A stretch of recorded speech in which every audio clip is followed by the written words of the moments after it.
kyç, që përgjithsisht mediat kombëtare apo mediat e mëdha janë në ndikimin direkt të qeverisë dhe po themi ndoshta në luftë me opozitën, edhe pse mund të jetë pak fjalë rënd për të përdorur. Por në finale punojnë kundër opozitës.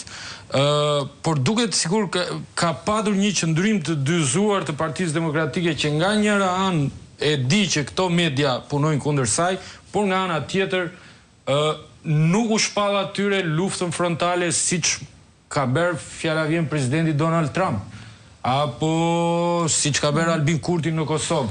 Pra, do vazhdoni të ruani të njëjtën qasje me mediat, duke patur parasysh, siç e tham, që është një nga faktorët kyç që ndikon tek ajo fusha e pabarabartë e lojës në zgjedhje, apo do ndiqni ndoshta një strategji tjetër, një rrugë tjetër?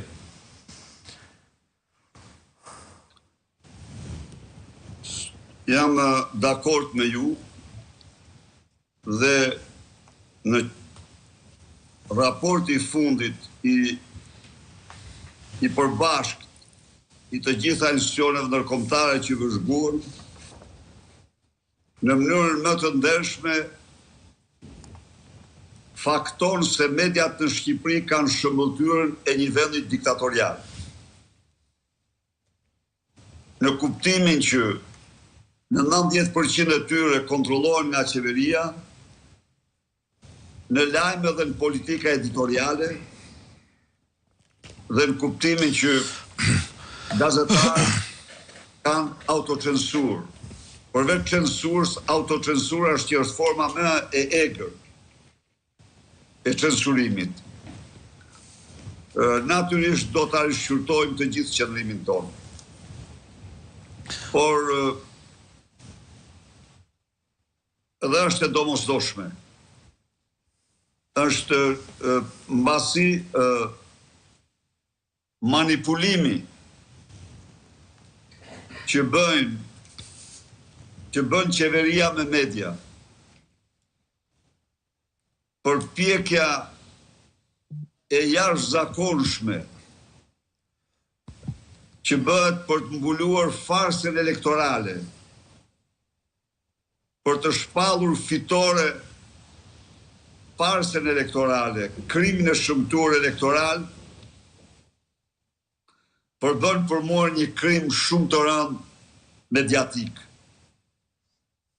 Ndaj dhe besoj se dhe ne duhet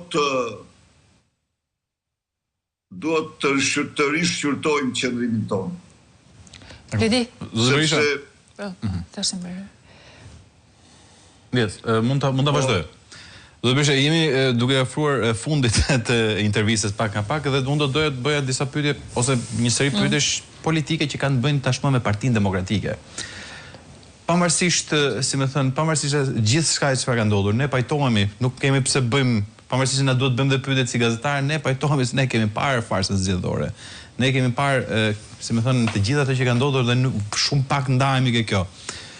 Por prapë, edhe sikur rezultati ishte fitore, po themi, kështu ishte i ndryshëm, prap lipset dhe duket se ka, domethënë, dhe zërat që kërkojnë një lloj reflektimi dhe brenda Partisë Demokratike nuk duhen trajtuar si zëra heretik.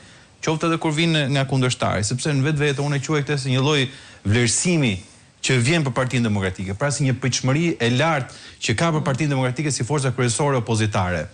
Që do të thotë, askush nuk kam dëgjuar të kërkohet reformohet partia e Zotit Lape, apo partia e Zotit Sheja, apo partia e Zotit Ai është më pak partia socialiste, se fituesi nuk gjykohet. Nuk është se ka pritshmëri kush nga ata, por me sa duket, qoftë edhe nga kundërshtarët, ata më të egrit, kur kërkon një lloj reflektimi brenda Partisë Demokratike, në thelb kjo tregon një lloj pritshmërie që ka në Partinë Demokratike. Pyetja e parë, kur keni ndërmend të thirrni forumet, qoftë për diskutuar, makar edhe për farsën, por pse jo edhe për përgjegjësitë personale nëse ka, nëse s'ka, akoma më mirë. Dhe a mendoni ju në objektivin tuaj, në vizionin tuaj, a mos ka ardhur kohë që të ketë një lloj ndarje të vijës politike, nëse mund ta quajmë kështu, aksionit politik, mes asaj që është përfaqësimi në parlament dhe një drejtimi jo domosdoshmërisht të lidhur me grupin parlamentar në krye të Partisë Demokratike. Tani, kur shpari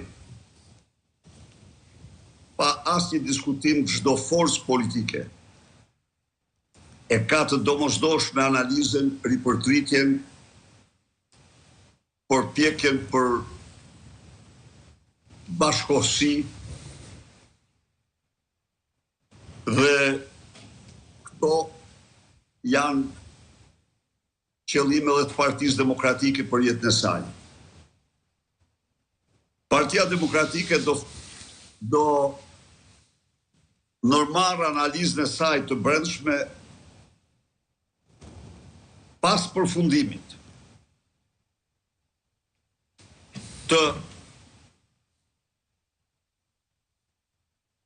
të gjithë përpjekjeve për identifikimin e fakteve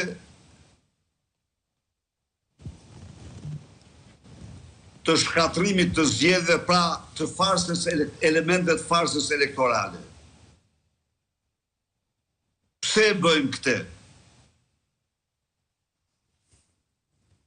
Sepse një farsë është farsë. Dhe çfarëdo që të bësh ti, farsa me vot nuk zgjidhet. Dhe në qoftë se kursen farsën, në qoftë se nuk fakton para shqiptarëve dhe komunitet ndërkombëtar ato që u zhvilluar. Ti ke tradhtuar thelbin, sepse je thelbin e atyre parimeve që kenë themel, votën e lirë, lirinë e votës, lirinë e fjalës. Pra, është shumë e thellë kjo.